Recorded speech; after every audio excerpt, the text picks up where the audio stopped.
नमस्कार. अजून कोण नाही ना?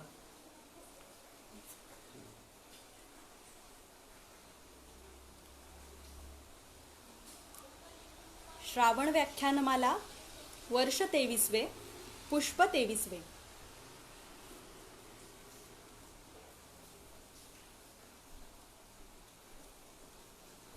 लोक यायला सुरुवात झाली आहे. थोड्याच वेळात मी सुरू करते. अजून एक मिनिटभर वेळ आहे.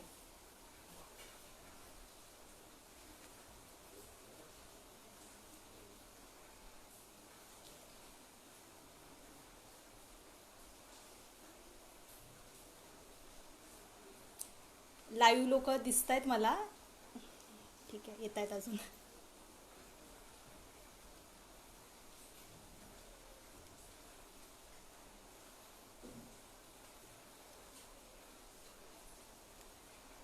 गणाधीश जो ईश सर्वा गुणांचा, मुळारंभ आरंभ तो निर्गुणांचा.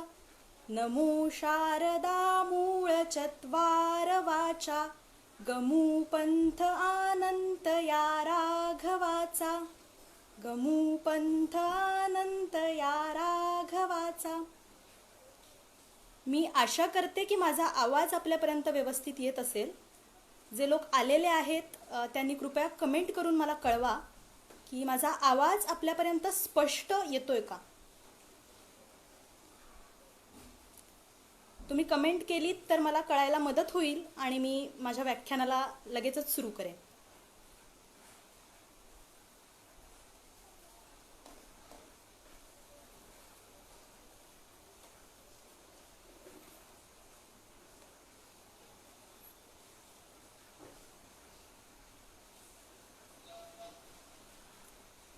माझा आवाज आपल्यापर्यंत पोचतोय का ते कमेंट करून कळवा.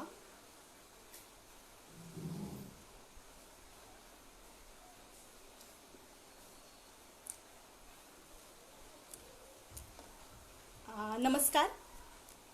माझ्या आजच्या व्याख्यानाचा विषय आहे महाराष्ट्राबाहेरी संत कवयित्री. खरं तर एखाद्या विषयावर तासभर विवेचन करण्याचा माझा अगदीच पहिला प्रयत्न आहे आणि हा प्रयत्न मी श्रावण व्याख्यानमालेच्या माध्यमातून करते आहे याचा मला आनंद आहे. तर व्याख्यानाचा विषय पुन्हा एकदा नमूद करते. महाराष्ट्राबाहेरील संत कवयित्री.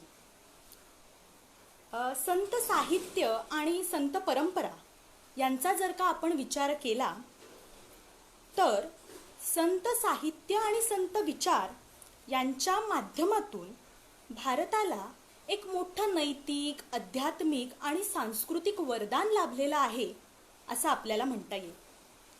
कल्चरल कॅपिटल हा शब्द आपल्यापैकी बऱ्याच जणांनी ऐकला असेल. म्हणजेच सांस्कृतिक मोठं भांडवल. हे भांडवल म्हणजेच हे सांस्कृतिक वैभव आज मितीला संत साहित्याच्या रूपाने आपल्याकडे विपुल प्रमाणात उपलब्ध आहे. श्री निसर्गदत्त महाराज असं म्हणतात की सुख माणसाला झोपवतं आणि दुःख खडबडून जागा करतं. किती सुंदर शब्द आहेत बघा. सुख माणसाला झोपवतं आणि दुःख खडबडून जागा करतं. मग हेच दुःख जेव्हा समाजावर येतं तेव्हा समाजाची सुद्धा जागा होण्याची प्रक्रिया सुरू होते किंवा समाज सुद्धा खडबडून जागा होतो.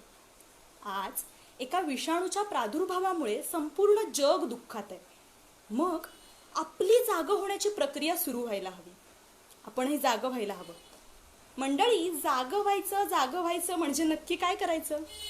जागा व्हायचं म्हणजे स्वतःला ओळखायचं, स्वतःच्या आतला आवाज ऐकायचा, स्वतःची बलस्थानं, स्वतःची मर्मस्थानं समजून घ्यायची. सॉक्रेटिस्ट म्हणतो नो दायसेल्फ, म्हणजे स्वतःला ओळखा, स्वतःच्या क्षमता जाणा, स्वतःची बलस्थानं जाणा आणि बलस्थानं जाणत असताना मर्मस्थानं सुद्धा जाणून घ्या. म्हणजे याच्या पुढचा टप्पा हा आपल्या देशाची बलस्थानं काय आहेत हा जाणून घेण्याचा असू शकतो. आपली देश म्हणून जी ताकद आहे ती जाणून घेणं हे सुद्धा महत्त्वाचं ठरतं. आपलं सांस्कृतिक संचित आपल्याला समजलं तर माझ्या मते ही ताकद दुणावायला किंवा डबल व्हायला मदत होईल. मग ही ताकद, हे सांस्कृतिक संचित, त्यातला एक घटक आहे तो म्हणजे संत साहित्य आणि संत विचार. मला असं नेहमी वाटत राहतं की भारताला जर वैचारिक महासत्ताक व्हायचं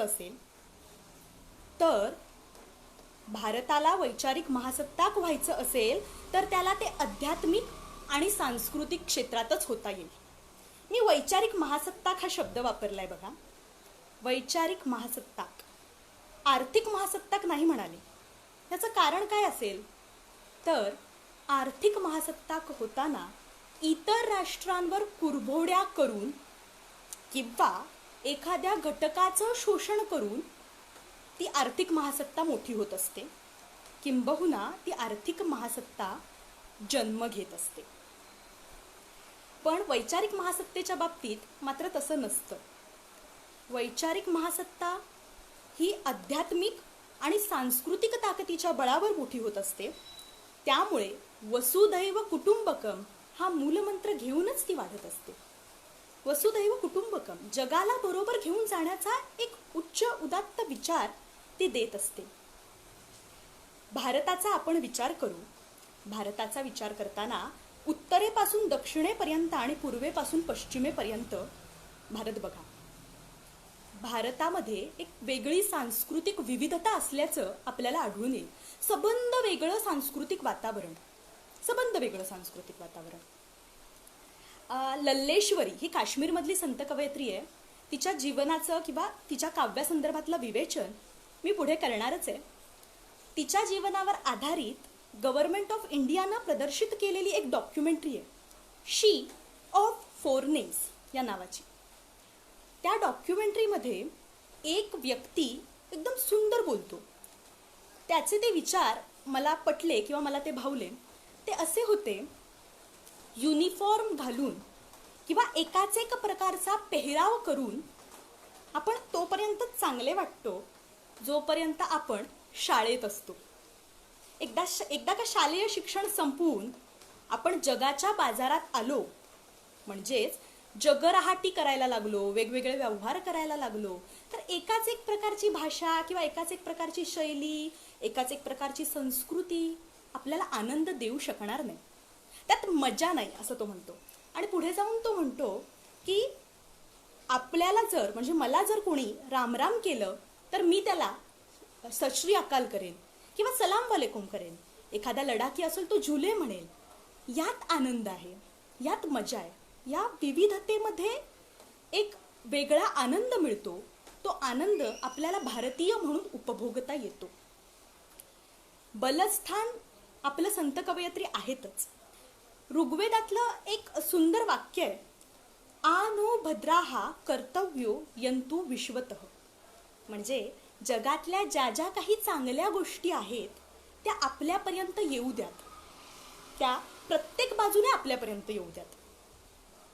प्रत्येक बाजूने असं म्हटलंय ऋग्वेदात.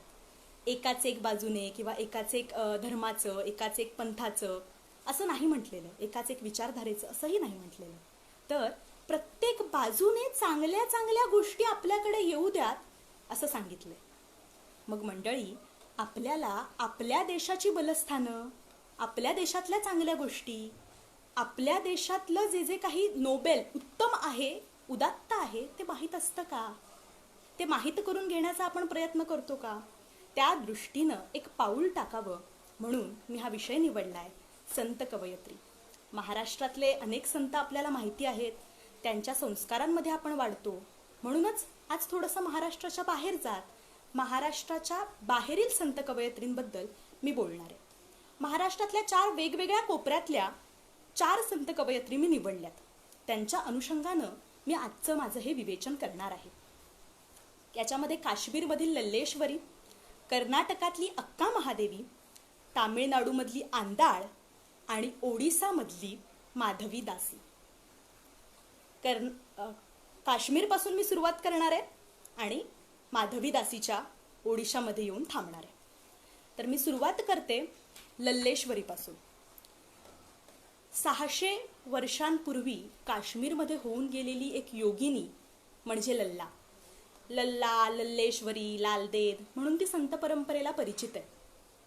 तिचा जन्म ज्या घरामध्ये झाला होता त्या घरामध्ये लिहिण्या वाचण्याची परंपरा होती. विवाहपूर्व तिनं शैव तत्वज्ञानाचा अभ्यास केलेला होता. पण लग्न होऊन ती सासरी आली आणि इतर मध्यम वर्गीय किंवा मध्ययुगीन सासूरवाशिणींप्रमाणे तिलाही आपली ज्ञानसाधना दूर ठेवावी लागली होती. सासूच्या जाचाला तिला सामोरं जावं लागलं. यामध्ये तिची घुसमट झाली. तिला तिची ज्ञानसाधना करता येत नव्हती.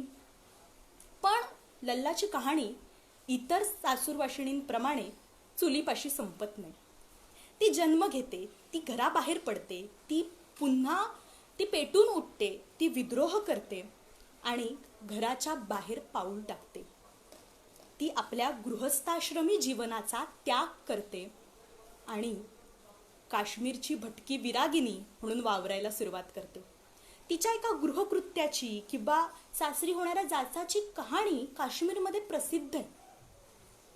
पण ही जितकी प्रसिद्ध आहे त्यापेक्षा तिचं उत्तर आयुष्य अधिक प्रसिद्ध आहे किंवा अद्भुत आहे असं म्हणता येईल. अद्भुत म्हणजे चमत्कारांनी भरलेलं वगैरे नाही, तर अद्भुत म्हणजे त्या काळच्या स्त्रियांच्या परिस्थितीचा जर का आपण विचार केला किंवा त्या काळी पातिव्रत्याची जी काही संकल्पना होती, पती आणि सासरचं जग सोडून बाहेर पडत नव्हती स्त्री किंवा उंबरा ओलांडत नव्हती, अशा परिस्थितीमध्ये लल्ला उठते आणि घराच्या बाहेर पाऊल टाकते. एकट्या स्त्रीनं घराच्या बाहेर उंबरा ओलांडून जाणं, तिचं आयुष्य म्हणजे कुणीही दगड मारावा असं. अशा त्या परिस्थितीमध्ये ती कुठल्या मंदिर मठाचाही आश्रय घेत नाही. म्हणजे एक सुरक्षित निवारा शोधण्याचा ती प्रयत्न करते का? तर नाही करत. मंदिर मठाच्या आश्रयाला ती जात नाही. ती एकटीच भटकत राहते, काश्मीरच्या दऱ्याखोऱ्यांमध्ये हिंडत राहते आणि लोकांना जागं करण्याचा प्रयत्न करते. आपल्या कविता गात. कविता म्हणजे वारवं. तिच्या रचनांना वारवं असं म्हटलं जातं. वारवं म्हणजे छोट्या छोट्या कविता असतात. 4 ते 5 ओळींच्या ह्या कविता असतात आणि या माध्यमातून मात्र जीवनाचा एक मोठा संदेश दिला जातो असं आपल्याला म्हणता येईल किंवा जीवनाचं एक गूढ तत्वज्ञानच सांगितलं जातं. हे वारवं म्हणत असताना, लोकांना जागवण्याचा प्रयत्न करत असताना ती प्रेमाची दूत होते, ती शांतीची दूत होते आणि काश्मीरच्या दऱ्याखोऱ्यांमध्ये हिंडते. ती एकात्मतेची पण दूत आहे. तिची एक रचना आहे, ती मी सादर करते. 4 ओळींची आहे, हिंदीत भाषांतरित आहे. थल थल में बसता है शिव, थल थल में बसता है शिव ही, भेद न कर क्या हिंदू मुसलमान, ज्ञानी है तो स्वयं को जान, यही है साहब से पहचान. प्रत्येक कणाकणामध्ये ईश्वर आहे, प्रत्येकामध्ये ईश्वर आहे. तो तुझ्यात आहे, माझ्यातही आहे. मग तू त्याला बाहेर का शोधायला जातोयस? तो तुझ्यात आहे, तू तुझ्यामध्ये शोध. आधी स्वतःचा शोध घे. भेद करू नकोस हिंदू मुसलमान असा, कारण प्रत्येकामध्ये ईश्वर आहे आणि हेच तुला ईश्वराकडे घेऊन जाणार आहे.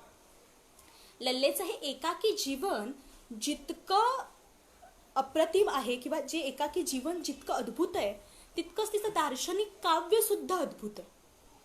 तिच्या काव्यातून प्रकट होणारा आशावाद, तिच्या काव्यातून प्रकट होणारं जीवनाचं तत्वज्ञान हे सुद्धा तितकंच उत्तम आहे, तितकंच उदात्त आहे. तिच्या काश्मीर भाषेमधल्या रचना मी निवडल्यात. तिची पहिली काश्मीर भाषेतली एक रचना मी सादर करते. आधी काश्मीरीमध्ये वाचते, मग त्याचा मराठीमध्ये अनुवाद सांगेन. आयस वैटे गयस न वैटे, आयस वैटे गयस न वैटे, स्वमन सोटे लुसुमडो, चंदास वचुम हर ना आते, नव्य तरस दिमकाय ब, नव्य तरस दिमकाय ब. म्हणजे आयस वाटे गयस न वाटे, मी योग्य वाटेने आले पण योग्य वाट चालले नाही. स्वमन सोटे लुसुमडो, किनाऱ्यापर्यंत आले आणि दिवस ढळून गेला, आयुष्य संपून गेलं. चंदास वचुम हर ना आते. किशात पाहिलं तर एक फुटकी कवडी सुद्धा हाताला लागली नाही. 9 तरस दिमकाय ब. आता ह्या नावाड्याला मी हा भवसागर पार करून जाण्यासाठी काय देऊ? हिंदू धर्मतत्वज्ञानाप्रमाणे मानवी जीवनाचे 4 उद्देश आहेत: धर्म, अर्थ, काम आणि मोक्ष. जेव्हा आपण हे पहिले 3 उद्देश पूर्ण करत असतो तेव्हा सतत विचार करायचा आहे मोक्षाचा, म्हणजे 4थ्या उद्देशाचा. तर इथे लल्ला हेच म्हणतीये की मी योग्य वाटेने आले, म्हणजे मनुष्य जन्माला आले, पण मी योग्य वाट काही चालले नाही, म्हणजे मी मोक्षाचा विचार करून माझं जीवन कंठलं नाही किंवा माझं जीवन घालवलं नाही. स्वमन सोटे लुसुम डो, म्हणजे किनाऱ्यापर्यंत आले आणि दिवस ढळून गेला, माझं आयुष्य संपून गेलं, आता मला मोक्षाकडे जायची वेळ आलेली आहे किंवा मला मोक्षाकडे जायची इच्छा आहे. असं असताना मी किशात पाहिलं तर माझ्याकडे एक फुटकी कवडी सुद्धा नव्हती. फुटकी कवडी सुद्धा नव्हती. चंदास वचून हर ना आते, म्हणजे ज्याच्यासाठी मी माझं आयुष्य घालवत होते, ज्याच्यासाठी मी माझं आयुष्य वेचत होते, त्यातलं काहीच माझ्या हाताला आलं नाही. आता ह्या नावाड्याला मला पहिलं तीरावर नेण्यासाठी मी काय देऊ? म्हणजे मला हा भवसागर पार करून मोक्षाकडे जायचंय, तर नावाड्याला मी काय देऊ? म्हणजे ह्या ईश्वराला मी काय देऊ? इथे काय देता येईल? आपल्या चांगल्या कामाचा नैवेद्य इथे दाखवता येईल किंवा आपले चांगले कर्म त्याच्या समोर ठेवता येतील, कारण किशात फुटकी कवडी सुद्धा शिल्लक नाहीये. लक्षात घ्या. लल्ला प्रेमाची दूत आहे. ती 2 गोष्टींवर प्रेम करायला सांगते.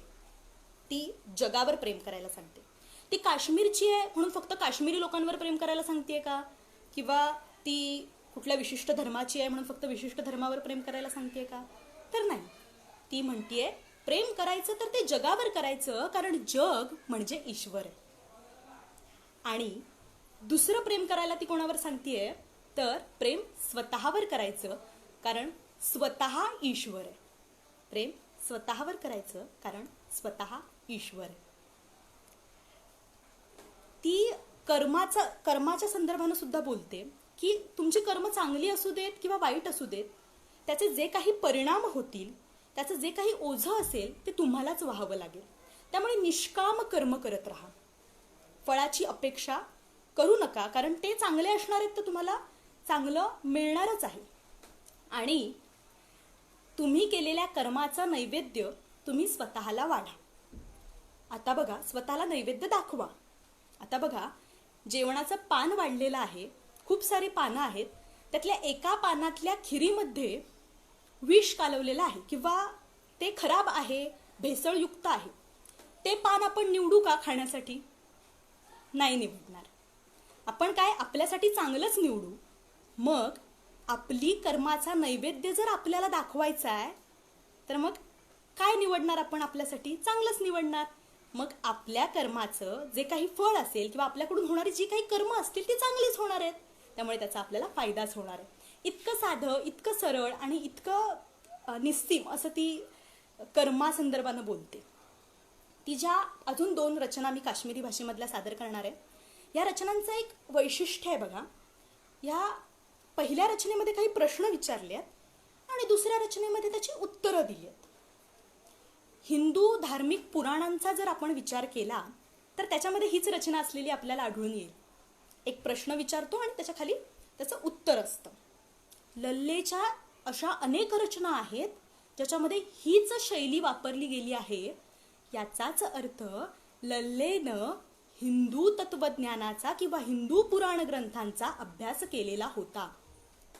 तिच्या रचनांमध्येच मुळात बौद्ध, सूफी आणि हिंदू या 3ही तत्वज्ञानांचा एक उत्कट मिलाफ झालेला आपल्याला दिसून येतो. आणि काश्मीरी भाषेचं जे काही सौंदर्य आहे ते अबाधित ठेवण्याचं किंवा काश्मीरीला एक वेगळा दर्जा देण्याचं काम हे लल्लाने केलं. तर मी म्हणत होते की प्रश्न उत्तर स्वरूपातल्या तिच्या रचना आहेत. तर त्यातली एक रचना मी निवडली आहे. आधी प्रश्नांची जी काही रचना आहे ती बघूयात. ती काश्मीरीत आधी वाचते, मग त्याचा मराठीमध्ये अर्थ सांगते, मग उत्तरांची रचना. खुसा मल्ल्या लुसैना पकान पकान. खुसा मल्ल्या लुसैना पकान पकान. खुसा मल्ल्या लुसैना वोल्गान सुमेरू. खुसा मल्ल्या लुसैना मरान झैवान. खुसा मल्ल्या लुसैना करान नंद्या. मराठीमध्ये अनुवाद. खुसा मल्ल्या लुसैना पकान पकान. कोण हा प्रिय आहे जो चालता चालता थकत नाही. या प्रश्नांचा तुम्ही सुद्धा विचार करा की याची काय उत्तरं असू शकतात. आपण दुसऱ्या रचनेत ती पाहणारच आहोत. खुसा मल्ल्या लुसैना वोल्गान सुमेरू. कोण हा प्रिय आहे जो सुमेरू पर्वत ओलांडताना सुद्धा थकत नाही. खुसा मल्ल्या लुसैना मरान झैवान. कोण हा प्रिय आहे जो जन्म मृत्यूच्या फेऱ्यांना सुद्धा थकत नाही. म्हणजे जन्म होतो, मृत्यू होतो, फेरा चालू राहतो. खुसा मल्ल्या लुसैना करान नंद्या. कोण हा प्रिय आहे जो निंदा करताना थकत नाही, निंदा करत राहतो.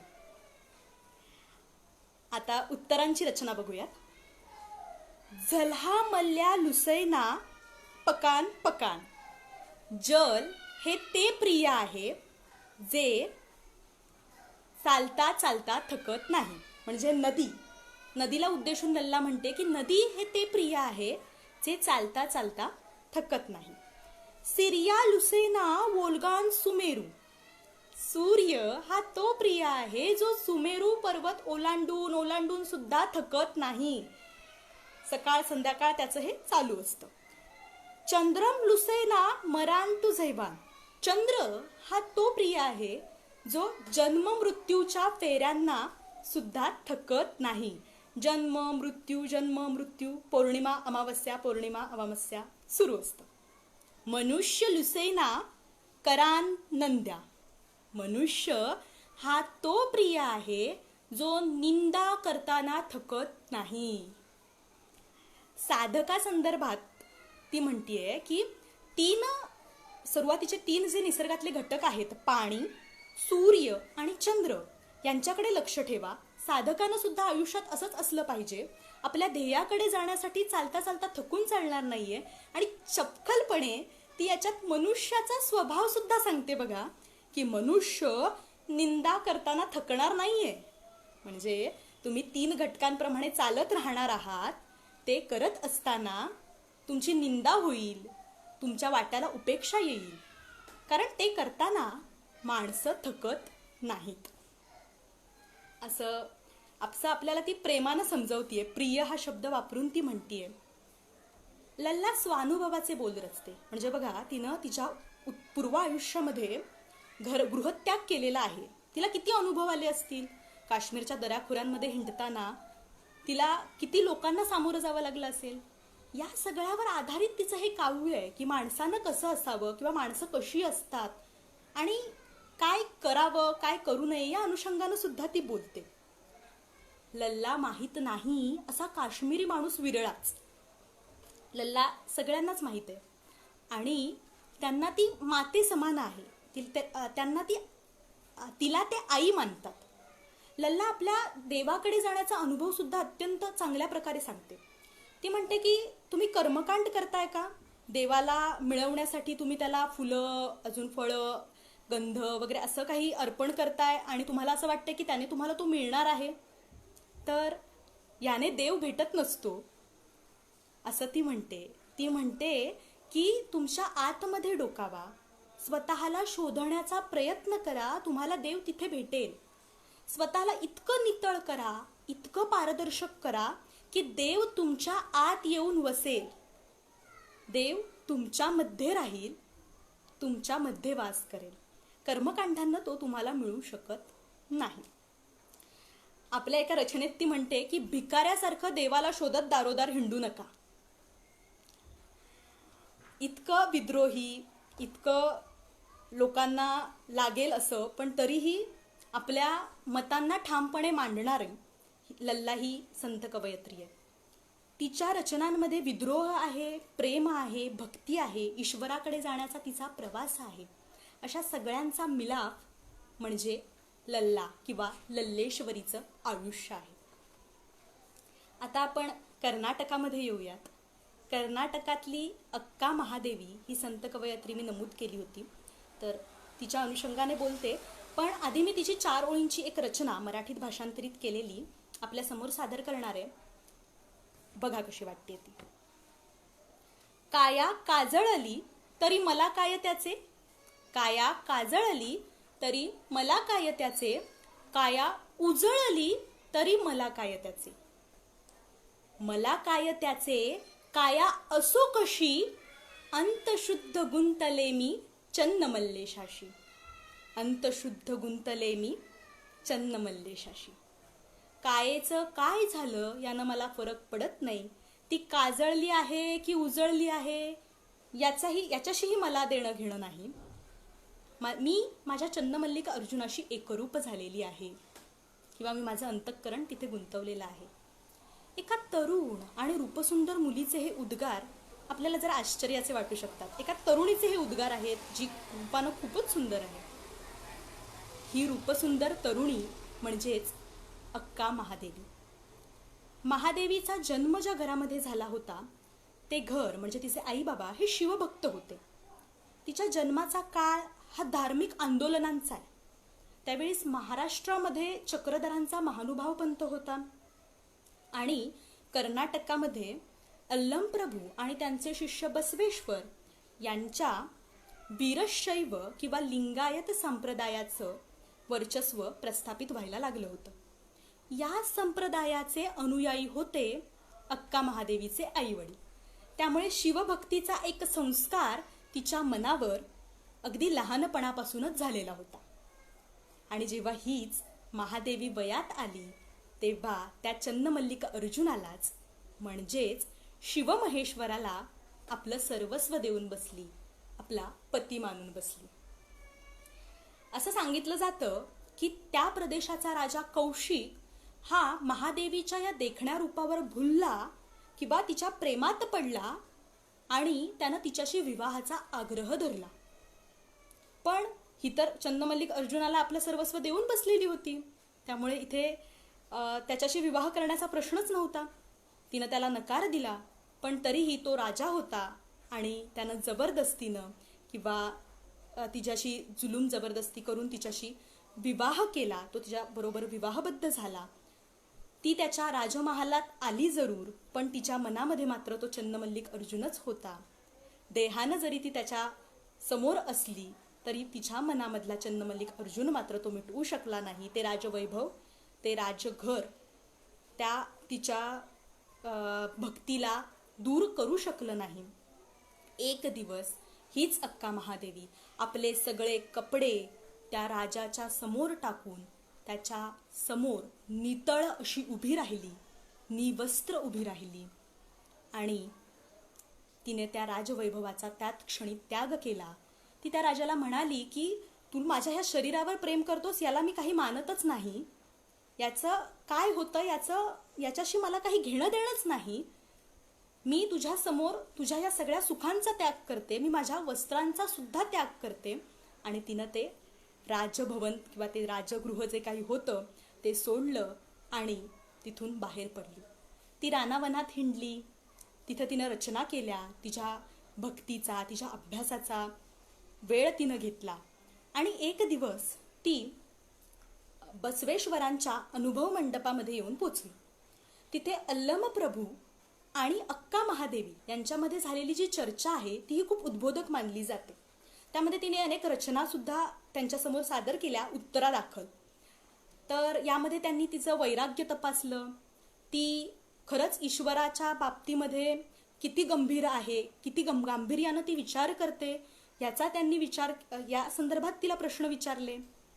आणि त्याचबरोबर त्यांनी तिला एक प्रश्न विचारला की तू म्हणतेस की तू देहाच्या जाणीवेच्या पलीकडे गेलेली आहेस, पण तरीही तुझ्या या मोठ्या केसांनी तू तुझा सबंध देह झाकून घेतलेला आहेस, किंवा हे तुझे मोठे केस तुझ्या शरीराला लपेटून घेतलेले आहेस, हे तू कशासाठी करतेस, याने तुला काय मिळतं, म्हणजे तू म्हणतेस की तू देहाच्या जाणीवेच्या पलीकडे गेलेस, झूट येते.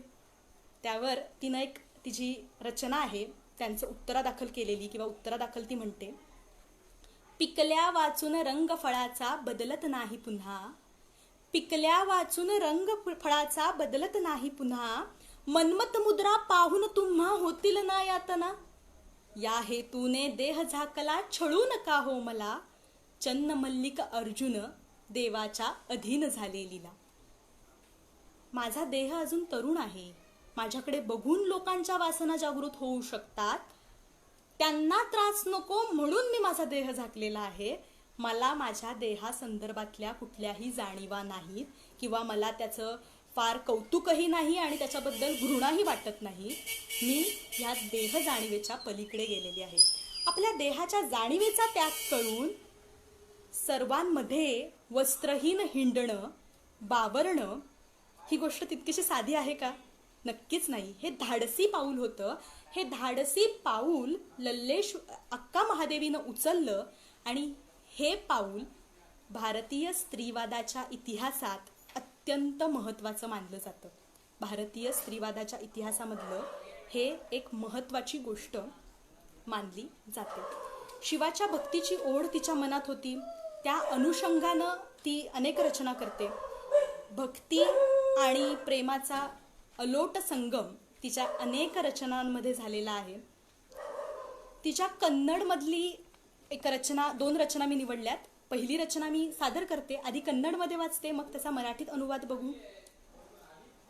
अक्का म्हणतीये, मरविद्दू फलवेणू नरलिल्ल दन्नक्का, धनविद्दू फलवेणू दयविल्ल दन्नक्का, हसुविद्दू फलवेणू हयनल्ल दन्नक्का, हसुविद्दू फलवेणू हयनल्ल दन्नक्का, रूपविद्दू फलवेणू गुणविल्ल दन्नक्का, अगलिद्दू फलवेणू बनविल्ल दन्नक्का, ननिद्दू फलवेणू निम्मा जन्नविल्ल दन्नक्का, चन्न मल्लिक अर्जुना. मरविद्दू फलवेणू नरलिल्ल दन्नक्का म्हणजे अशा झाडाचा काय उपयोग जे फळं किंवा सावली देत नाही, म्हणजे ज्याच्यापासून काही लाभ नाही, अशा झाडाचा उपयोग काय?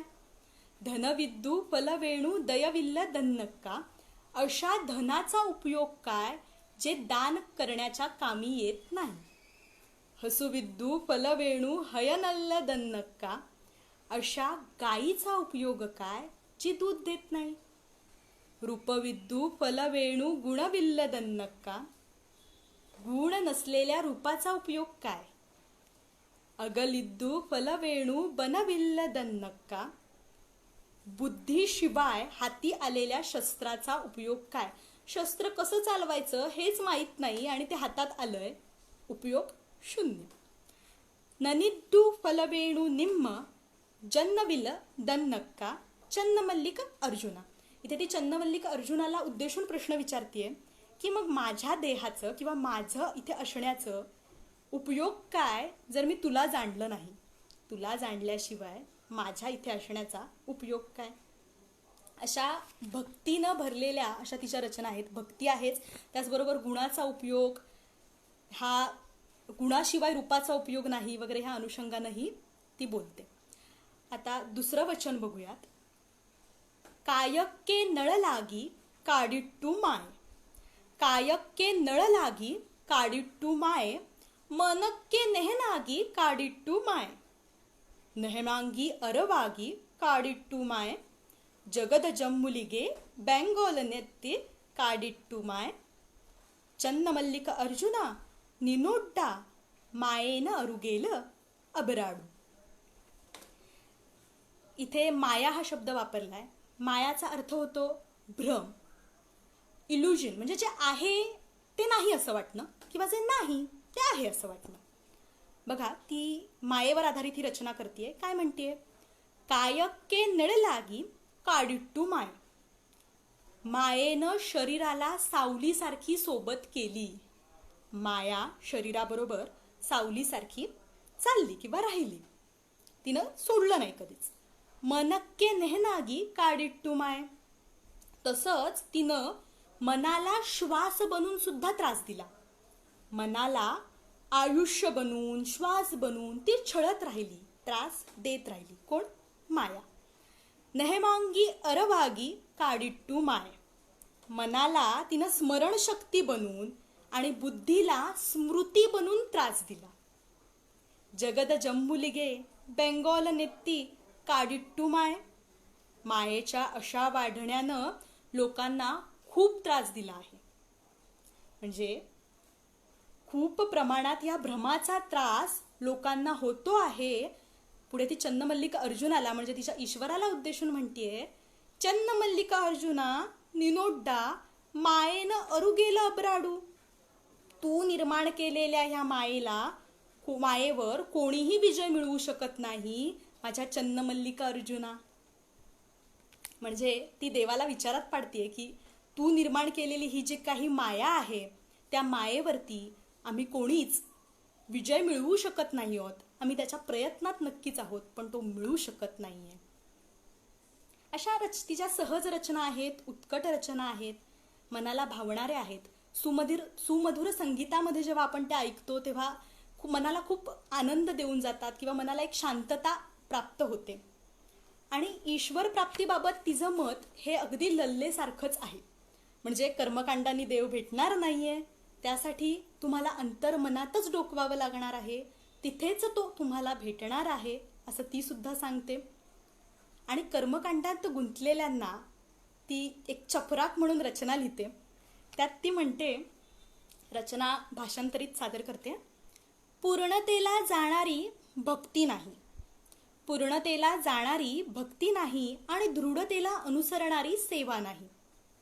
प्रसन्न होईल कसा शिव त्या माणसाला. मन शूद्र ठेवलं तर कसं मिळे त्या स्वामीला. मन शूद्र ठेवलंय, भेदभाव करत राहिले आहेत, तुमच्या मनात एकतेनं वास केलेलाच नाही तर तुम्ही त्या स्वामीकडे जाण्याचा किंवा स्वामी शी एकरूप होण्याचा विचार करताय, नाही करू शकणार. स्मरणाचे मणी अखंड ओढणाऱ्या मुढा. पुढे ती म्हणतीये, स्मरणाचे मणी अखंड ओढणाऱ्या मुढा असा कसा पावेल चन्नमल्लिका अर्जुन तुला. ती सांगतीये की चन्नमल्लिका अर्जुन पावावा किंवा तो तुझ्यामध्ये येऊन राहावा असं जर तुला वाटत असेल तर त्यासाठी प्रयत्न कर. शिव तुझं मन शूद्र असेल तर तुझ्या ठाई बसणार नाही. अक्का या शब्दाचा अर्थ मी अजूनपर्यंत सांगितला नव्हता. मोठी बहीण असा होतो, आपल्या सगळ्यांना माहीत असेल. मोठी बहीण म्हणून ती आपल्याला उपदेश करते. लल्लेश्वरी आई म्हणून उपदेश करते आणि अक्का महादेवी मोठी बहीण म्हणून सांगते. आता तामिळमध्ये येऊयात, तमिळनाडूमध्ये येऊयात. तमिळनाडूमधली आंदाळ ही संत कवयित्री. श्री वेलीपुत्तुरू हे तमिळनाडूमधलं एक लहानसं गाव आहे. त्या गावामध्ये रंगनाथाचं एक प्राचीन मंदिर आहे. या मंदिरामध्ये रंगनाथाची जी काही पूजा केली जाते ती इतर देवस्थानांमध्ये केलेल्या पूजेपेक्षा अगदी वेगळी केली जाते. म्हणजे तिथे काय केलं जातं तर आंदाळ म्हणजे संत कवयित्री हिच्या गळ्यातून उतरवलेला हार वाजत गाजत रंगनाथाच्या मंदिरामध्ये आणला जातो आणि तो हार रंगनाथाला अर्पण केला जातो. हे जरासं ऐकायला विचित्र वाटेल की आंदाळ ही स्त्री होती, माणूस होती आणि तिचा हार देवाला अर्पण केला जातोय. इथे आपल्या मनामध्ये विचार येईल किंवा आपली एक सर्वसाधारण धारणा असते की देवाला जे काही अर्पण करायचं ते शुद्ध असलं पाहिजे, पवित्र असलं पाहिजे, त्याला मानवी उपभोग झालेला त्याचा नसला पाहिजे. म्हणजे हुंगलेली फुलं आपण देवाला वाहू नये असं म्हणतो, केसात माळलेली फुलं कधी वाहत नाही किंवा खाल्लेला नैवेद्य देवापुढे ठेवत नाही. मग असं सगळं असताना सुद्धा आंदाळच्या गळ्यातून उतरवलेला हार, आदल्या दिवशी तिनं आपल्या गळ्यात रुळवलेला हार देवाला अर्पण केला जातो आणि तो देवाला चालतो. याच्या मागे आंदाळच्या प्रेममय भक्तीची कहाणी आहे, प्रेममय भक्तीची कथा आहे. तमिळनाडूमध्ये आळवार आणि नयनार या दोन संत समूहांचा उदय झाला. यामधले 63 नयनार हे शिवभक्त आणि 12 आळवार हे विष्णू भक्त. या 12 आळवारांमध्ये एकमेव स्त्री आळवार आहे, म्हणजे एकमेव विष्णू भक्त स्त्री आहे ती म्हणजे अंधाळ. अंधाळ ही देवप्रिय आहे, विष्णूला ती प्रिय आहे, विष्णू पत्नी आहे. आणि त्याचबरोबर अंधाळ ह्या शब्दाचा अर्थच मुळात असा होतो की देवावर सत्ता गाजवणारी, देवाची प्रियतमा. ती देवाची प्रियतमा सुद्धा आहे. अंधाळची कहाणी जर का आपण पाहायला गेलो तर अंधाळ ही विष्णुचित्त नावाच्या एका विष्णू भक्ताला तुळशीच्या बागेमध्ये सापडली. तान्ह बाळ असताना ती त्याला सापडली. त्यानं तिला घेतलं, आपल्या घरी आणलं, तिचं पालनपोषण चांगल्या पद्धतीनं केलं. आणि एक दिवस अंधाळ वयात आल्यानंतर विष्णुचित्ताच्या रोजच्या पूजेचा भाग असलेला, घटक असलेला रंगनाथ तिच्या मनाचा स्वामी झाला. तिनं रंगनाथाला आपलं सर्वस्व मानलं आणि ती रंगनाथासाठी रोज हार बनवायची, फुलांचा सुंदर सुंदर हार बनवायची आणि तो ती स्वतःच्या गळ्यात घालून बघायची. आपण देवाला त्याच्या आवडत्या रूपामध्ये दिसत असू का असा विचार तिच्या मनात यायचा आणि ती स्वतःचं स्वरूप न्याहाळायची, आरशात न्याहाळायची. काही ठिकाणी असा उल्लेख आढळतो की पाण्यामध्ये न्याहाळायची. तर स्वतःचं रूप ती न्याहाळत असे. एक दिवस विष्णुचित्ताला हे आकरीत समजलं. तो लेखीवर भयंकर संतापला की असं कसं झालं की देवाला मी जे काही अर्पण करत होतो ते हिने घातलेलं होतं, म्हणजे हिनं वापरलेला हार मी देवाला देत होतो, हे माझ्या हातून पाप घडलेलं आहे अशी त्याच्या मनामध्ये भावना निर्माण झाली. त्याच्या मनाला प्रचंड क्लेश झाला. तो अंधाळवर प्रचंड चिडला. त्याच रात्री रंगनाथ त्याच्या स्वप्नात आला आणि म्हणाला की मला तोच अंधाळनं घातलेला, अंधाळनं गळ्यात रुळवलेला हार आवडतो. अंधाळ माझी प्रिय आहे. झालं. या स्वप्नदृष्टांताचा आधार घेऊन एक दिवस अंधाळ वाजत गाजत रंगनाथाच्या मंदिरात आली आणि देवात लीन झाली. ही तिची हा स्वप्नदृष्टांताचा भाग किंवा देवात लीन होण्याची कथा थोडीशी जरी आपण बाजूला ठेवली, बाजूला अशासाठी ठेवायची की अक्का महादेवी, लल्लेश्वरी आणि मीरेच्या बाबतीत सुद्धा असे प्रकार घडले. पण अंधाळ यांच्यामध्ये एकमेव कुमारिका आहे आणि आद्य आहे, ती म्हणजे अंधाळ. तिचा विवाह झालेला नव्हता, त्यामुळे तिनं ईश्वरावर केलेलं हे प्रेम पहिलं कुमारिकेनं केलेलं प्रेम आहे असा उल्लेख केला जातो. तिच्या तिरुप्पावई आणि नचियार तिरुमुल्ली ही 2 काव्य प्रसिद्ध आहेत. आता यातला तिरुप्पावई म्हणजे श्रीव्रत. मार्गशीर्षाच्या महिन्यामध्ये श्रीरंग आंघोळ केली जाते नदीवर जाऊन आणि श्रीरंगाची पूजा केली जाते. त्याचं हे व्रत असतं. मार्गशीर्षाच्या पूर्ण महिन्यामध्ये हे चालतं. तर ह्याची जी काही गाणी आहेत ती अंधाळनं स्वतः रचली आहेत. आज खरं तर गोपाळकाला आहे आणि या रंगनाथाला उद्देशून किंवा श्रीकृष्णाला उद्देशून तिनं गायलेलं एक गीत किंवा तिचं जे काही पहिलं तिरुप्पावई आहे ते मी आधी तमिळ भाषेमध्ये सादर करते आणि लगेचच त्याचा अर्थही सांगते एका ओळीनंतर, मोठं आहे त्याच्यामुळे. मार्गजी थिंगल मदिनीरे नंदा नन्न लाल. मार्गजी थिंगल मदिनीरे नंदा नन्न लाल. मार्गशीर्ष महिन्याच्या पौर्णिमेचा म्हणजेच पूर्णचंद्र दिसायचा हा शुभ दिवस आहे. निराड्डा पोद्दू वीर पोद्दू मिनो नीर इझाईर. दागिने घातलेल्या स्त्रियांनो या दिवशी आपण स्नान करूयात.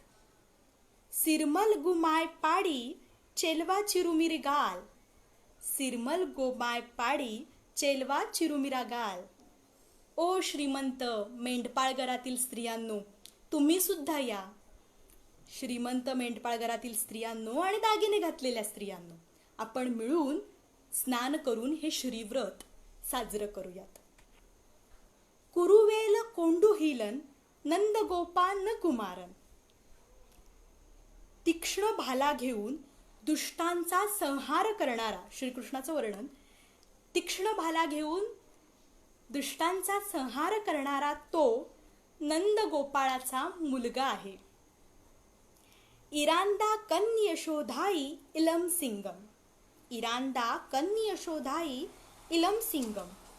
तो सिंहाचा शावक असलेला यशोधरेचा प्रिय मुलगा आहे.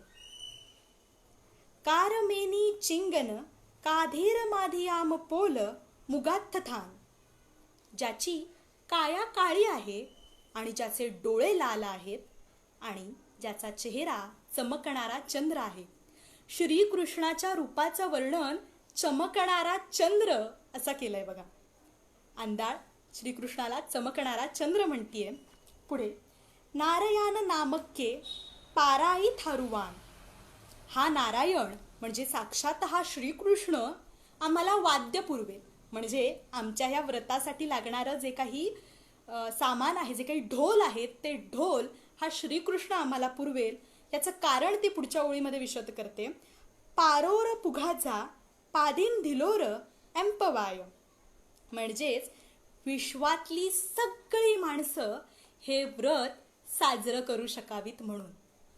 कर्नाटकातल्याच किंवा तामिळ लोकांनीच साजरं करावं असं नाही, तर विश्वातली सगळी लोक हे व्रत साजरं करू शकावीत म्हणून तो म्हणजेच साक्षात श्रीकृष्ण आम्हाला ढोल पुरवेल.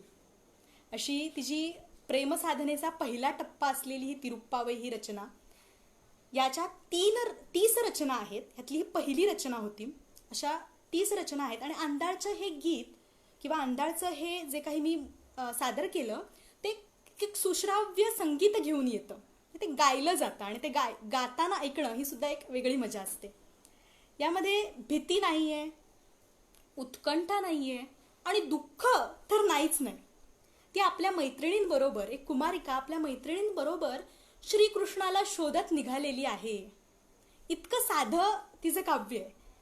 श्रीकृष्णाचं स्मरण करणारं, श्रीकृष्णाला शोधणारं असं ते तिरुप्पावई आहे.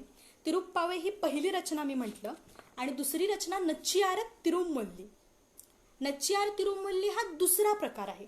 म्हणजे ह्याच्यात श्रीकृष्ण किंवा जो काही तिचा ईश्वर आहे तो ईश्वर तिला एकदा भेटलेला आहे, पण तो कायमचा तिच्याजवळ राहिलेला नाही.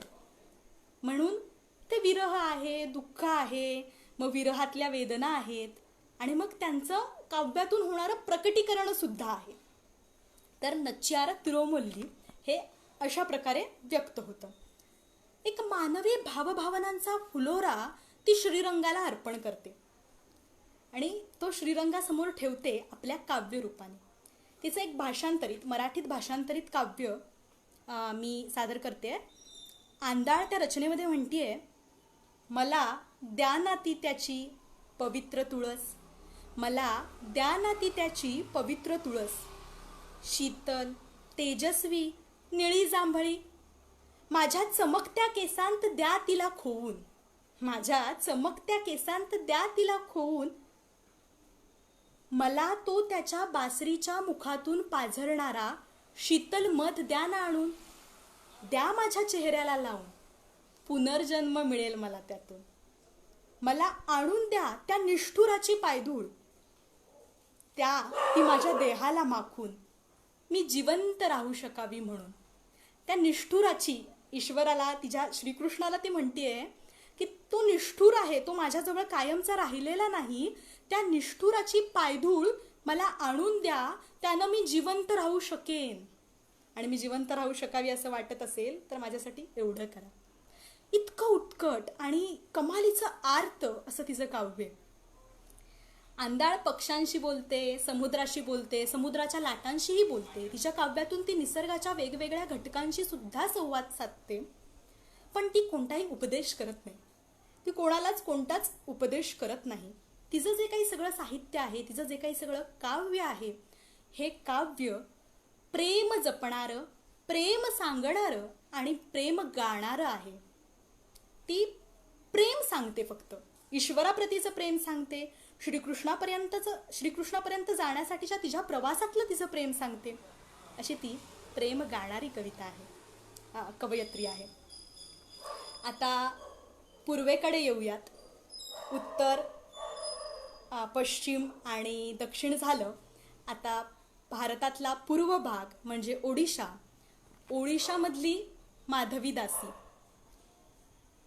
माधवी दासीचा जन्म ओडिशातल्या पुरी जिल्ह्यातल्या बेंतापूर नावाच्या लहानशा गावामध्ये झाला.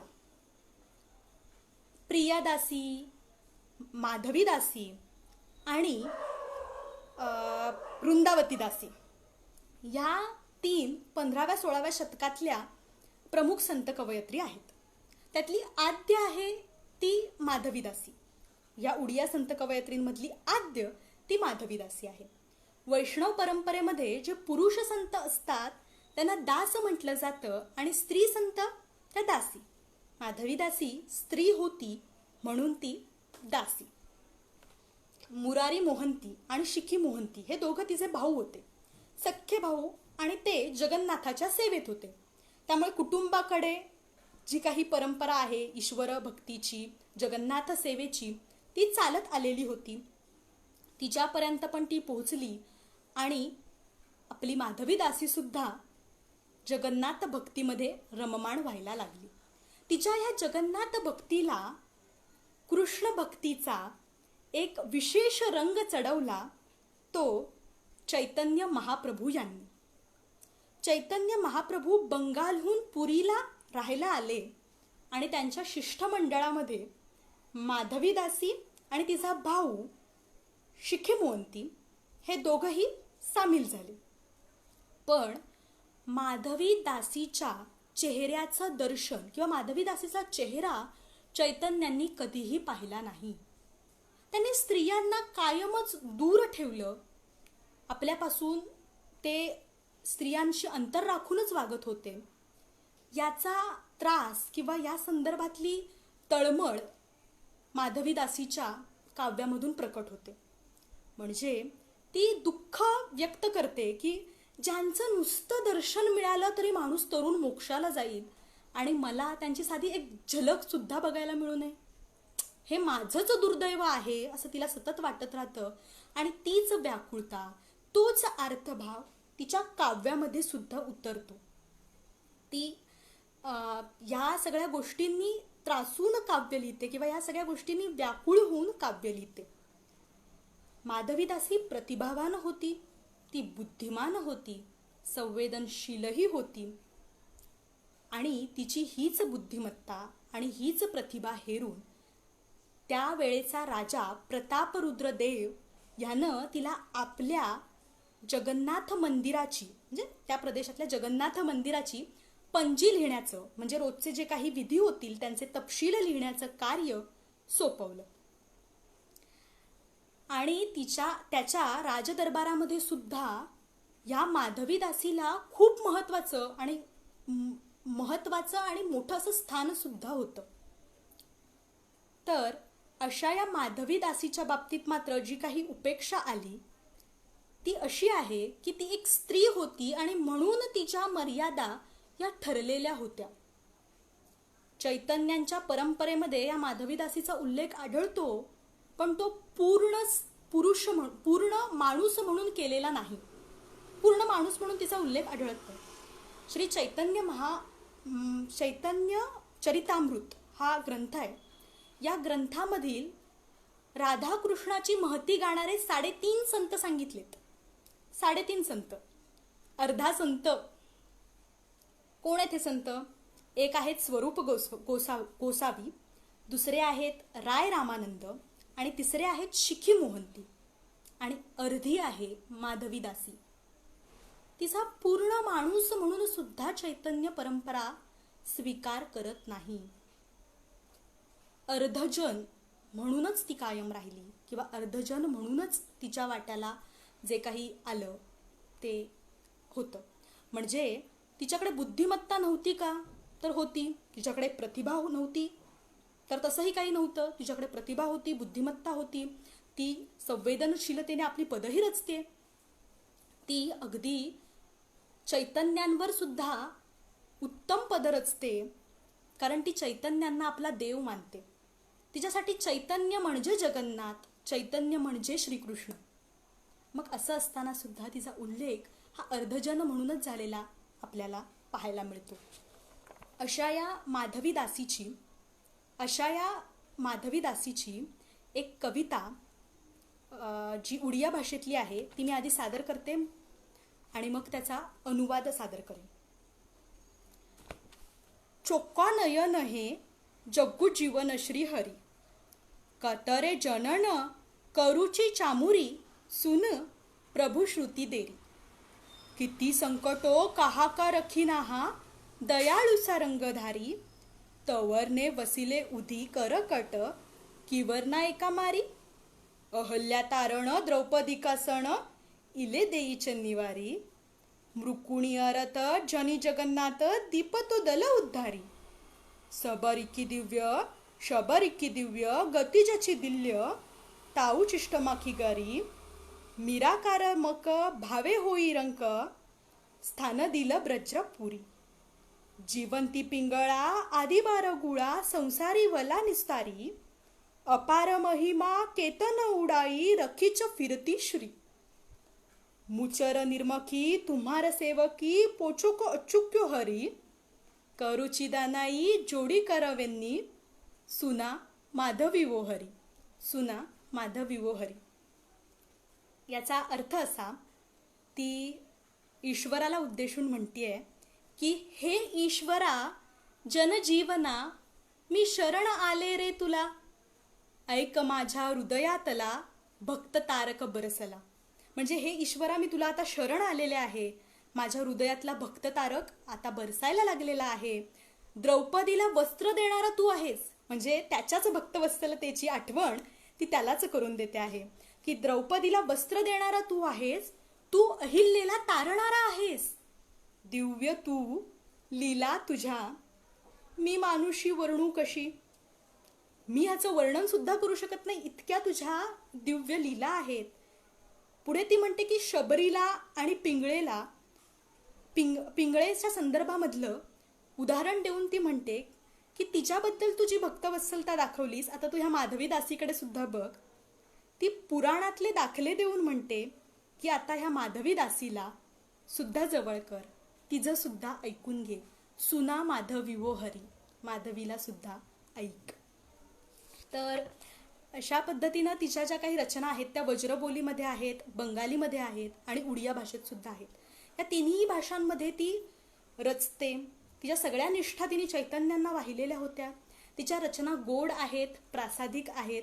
शब्दांची अचूक निवड आणि शब्द अचूक पद्धतीनं वापरणं हे तिचं वैशिष्ट्य आहे. आणि तिच्या ज्या काही रचना आहेत त्या प्रामुख्याने आपल्या महाराष्ट्रातील संत कवयित्रींचं स्मरण करून देणाऱ्या आहेत. अशी ही माधवी दासी. खरं तर गेला एक अर्धा तासभर मी आपल्याशी बोलतीये. 4 संत कवयित्री मी निवडल्या होत्या. त्यांच्या संदर्भानं मी बोलले. काश्मीरमधली लल्लेश्वरी, कर्नाटकातली अक्का महादेवी आणि तामिळनाडूमधली आंदाळ, त्याचबरोबर ओडिसामधली उडिया भाषेत लिहिणारी माधवी दासी. या चौघींच्या जीवनावरती काही फार मोठा परामर्श घेण्याचा किंवा त्यांच्या काव्यावरती सखोल असं काहीतरी विवेचन करण्याचा माझा हेतूच नव्हता. माझा हेतू हा होता की यांच्या संदर्भातली विचार प्रक्रिया आपल्या सगळ्यांच्या मनामध्ये सुरू व्हावी. कारण इतका परामर्श घेणं वगैरे माझा अजून तितकासा अभ्यास नाही, मी हे प्रांजळपणे मान्य करते. त्यामुळे यांच्या संदर्भानं तुमच्या आणि माझ्या मनामध्ये विचार प्रक्रिया सुरू व्हावी. आपण भारतातल्या ह्या इतर संत कवयित्रींचा विचार करून त्यांच्या ह्या साहित्याबद्दलच्या त्यांचं जे काही साहित्य आहे ते जाणून घेण्याचा प्रयत्न करू शकतो. याचं कारण असं, या संतांच्या रचना ह्या साहित्य निर्माण करायच्या म्हणून झालेल्या नाहीत, त्या माणसाला जागं करण्यासाठी, प्रेम गाण्यासाठी झालेल्या आहेत. त्यामुळे त्या आपण समजून घेतल्या पाहिजेत. मी संत परंपरा असा शब्द वापरला. परंपरा या नेहमी कालसुसंगत असल्या पाहिजेत, म्हणजे त्या काळाच्या कसोटीला उतरल्या पाहिजेत, आपल्या विवेकाच्या कसोटीला उतरल्या पाहिजेत. केवळ परंपरा आहे म्हणून खरंच नाही स्वीकारायचं, संविधानिक मूल्यांच्या कसोटीवर सुद्धा ते उतरलं पाहिजे. याचं कारण मी सांगते. कारण माधवी दासीच्या वाट्याला जे आलं, अर्धजन म्हणून जे काही तिला हिणवलं गेलं किंवा त्याच्यातून तिच्या ज्या काही रचना आल्या, जी काही घुसमट आले, त्याचं उदात्तीकरण नाही होऊ शकत. कारण तिला ते भोगावं लागलं, असमानतेतून ते तिच्या वाट्याला आलं, ते योग्य नाही. पण त्याच्या उलट आपण जर अंधाळचा विचार केला तर अंधाळच्या गळ्यातून उतरवलेला हार श्रीरंगाला घातला जातोय, म्हणजे कुठेतरी विटाळ वगैरे ह्या गोष्टी दूर पडतायत आणि देव आणि माणसाचं एक चांगलं नातं, वेगळं नातं निर्माण होतंय. तर हे निर्माण होणं खूप महत्त्वाचं आहे असं मला वाटतं. आणि जसं की कालसुसंगत परंपरा स्वीकारायच्या, काही परंपरा तिथेच सोडून द्यायच्या आणि काही नवीन परंपरा आपल्याला निर्माणसुद्धा कराव्या लागतील. म्हणजे केवळ सांस्कृतिक संचिताचेच गोडवे गात बसायचे असं काही करून चालणार नाही. आपल्याला काही नवीन परंपरासुद्धा निर्माण करायच्या आहेत. त्यासाठीची प्रक्रिया समजून घेण्यातूनच येणार आहे. वैचारिक महासत्तेचं तेवढं आपण लक्षात ठेवूयात. आणि श्रावण व्याख्यानमालेनं मला इथं बोलण्याची संधी दिली. माझे जे काही विचार होते, जो काही मी थोडासा अभ्यास केलेला होता, त्या अनुषंगानं बोलण्याची मला इथे संयोजकांनी संधी दिली, त्याबद्दल मी त्यांचे खूप खूप आभार मानते. आणि श्रावण व्याख्यानमालेला आणि तुम्हा सर्वांना शुभेच्छा देते. सगळ्यांना निरोगी आयुष्याच्या शुभेच्छा देते. आणि पुढची श्रावण व्याख्यानमाला ही रामाच्या मंदिरातच पार पडावी. तिथेच खरी जास्त मजा आहे. रामाच्या मंदिरातच ती पुन्हा होईल अशी आशा व्यक्त करते. आणि ह्या आशावादी विचारावरती माझं व्याख्यान थांबवते. आपण सर्वांनी ऐकून घेतलं त्याबद्दल आपले धन्यवाद. शुभरात्री.